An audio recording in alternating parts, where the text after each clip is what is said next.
La reconquête de la boucle de Mohone s'impose pas à pas. L'autoproclamé califat, autrefois auréolé d'un mirage de puissance, s'effondre ici tel un château de cartes. Il ne ressemble plus à ce qui se voulait un empire du crime.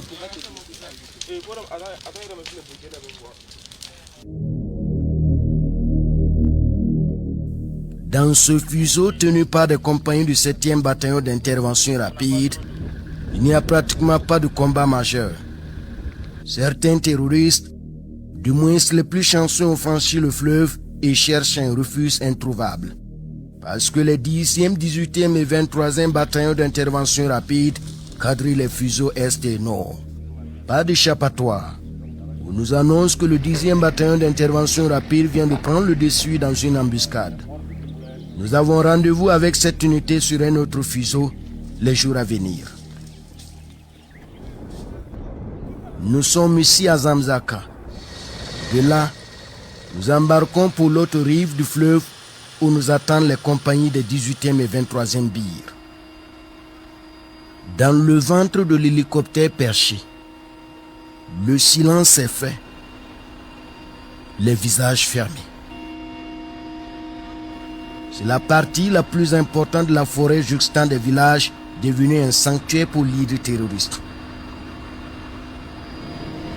L'action de ce côté s'annonce donc intense et sans doute violente.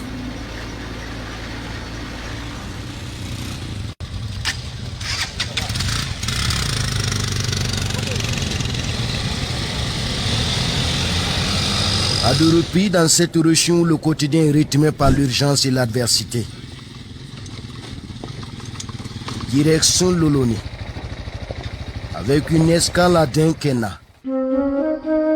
Ce village a vu son quotidien basculer dans l'angoisse et la survie. Les habitants, pris dans l'atout des mois de privation, de peur et de silence contraint. Aujourd'hui, un nouvel équilibre s'est installé. Dinkena est gardé par les volontaires pour la défense de la patrie, VDP. Des hommes et des femmes décidés à défendre quoi qu'il en coûte leur terre.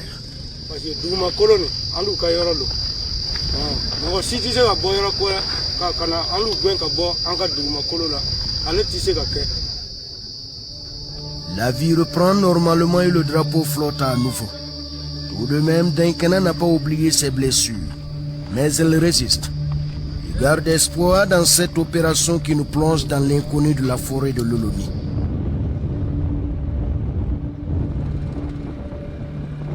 Après quelques heures de route perchée,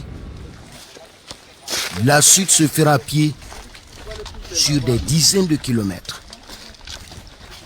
Ici, tous les esprits sont préparés à faire face à l'adversité et à traquer l'ennemi dans ses retranchements. Sous le soleil de canicule, les colonnes se forment et paradoxalement dans la bonne ambiance. De quoi donner de l'énergie aux combattants. Une énergie vitale pour la suite de l'opération Tourbillon vers 2.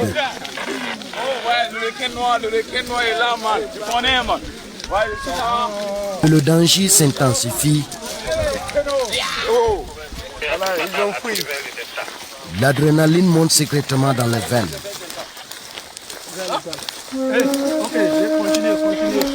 Continuons.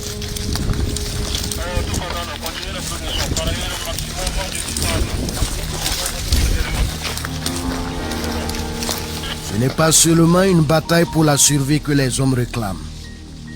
C'est une lutte pour la maîtrise du terrain, pour la neutralisation d'une menace omniprésente. Transmettez le message à notre objectif. Parce que l'ennemi a toujours évité la sécurité, l'ennemi a toujours évité le contact. Ce que l'ennemi peut, c'est de nous prendre les embuscades. Mais cette fois-ci, nous allons monter sur eux. Il se fait appeler Fatal, surnom d'un guerrier qui n'a peur de rien. Avec ses hommes du 23e bataillon d'intervention rapide, il couvre une position stratégique dans la patrouille qui épille la forêt. Tonnerre, l'autre officier qui commande l'aile droite de la colonne. Il progresse avec essentiellement des éléments du 18e BIR. De la forêt, endroit prisé par les terroristes pour éviter sans doute les frappes des drones de combat. Les effets abandonnés, les animaux et les traces de motos à fuite et de confrontation imminente, peut-être. Chaque pas